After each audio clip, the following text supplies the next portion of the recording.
Au nom du Père et du Fils et du Saint-Esprit. Seigneur Jésus, je voudrais aujourd'hui te faire des confidences, te parler, t'ouvrir mon cœur. Cela fait un moment que nous n'avions pas eu un tête-à-tête, un cœur à cœur. Je te parle, mais tu sais déjà tout ce que j'ai sur le cœur. Tu connais mes joies, mes peines et surtout mes peurs. Tu me connais par cœur, tu m'as créé, tu me suis et m'accompagnes tous les jours. Je t'en remercie. Seigneur, éclaire mes pas pour que j'aille où tu voudras que j'aille et que je fasse ce que ta volonté me commande de faire. Et seulement à ce moment-là, je crois que je n'aurai plus peur, car je serai sur le bon chemin, sur ton chemin. Au nom du Père et du Fils et du Saint-Esprit. Amen. C'est qui l'on est, Samuel Genest.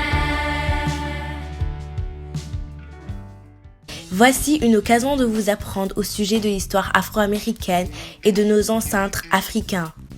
Une des personnes importantes à souligner dans ce mois de l'histoire des Noirs est Queen Nzinga. Elle est née avec le cordon ombilical autour du cou, ce qui symbolise qu'elle va être une personne grandiose, faite pour le succès. Elle est la reine du Ndongo. Nzinga s'est battue contre la colonisation de son peuple, contre le Portugal pendant 30 ans.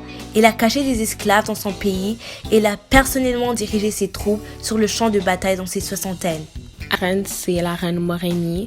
Elle est reconnue pour son courage. Elle est aussi reconnue d'avoir libéré les femmes de l'oppression qu'il y avait dans la tribu Yoruba. Et je trouve que c'est une reine qui est vraiment importante parce que maintenant, aujourd'hui, ces femmes-là sont libres et ont leurs droits et leur dignité. Nana Asantewaa est la reine-mère du Jitsu dans l'Empire Ashanti.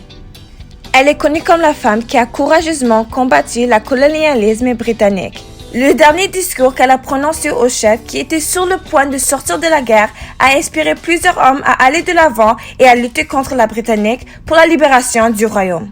Historiquement, elle est considérée comme la dernière femme à avoir mené une grande guerre contre colons.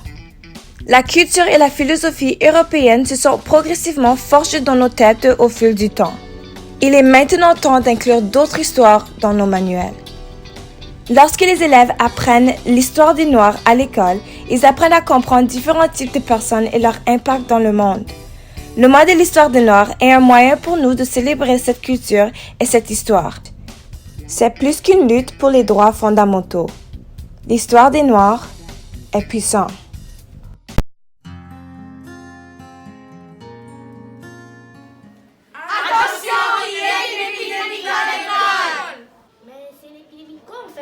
Une épidémie d'amitié. Salut tout le monde! La semaine prochaine, comme que vous le savez peut-être ou non, c'est la semaine de la Saint-Valentin! Afin de promouvoir l'appréciation et l'amitié dans notre école, nous allons vous proposer des défis que vous pouvez réaliser si vous le souhaitez ou non. En attendant pour la semaine prochaine, nous vous donnons le défi de réfléchir à une personne, un animal ou un objet que vous appréciez. Par exemple, moi j'apprécie Sandy! Bonne fin de semaine à vous et gardez un œil bien ouvert pour nos annonces de la semaine prochaine.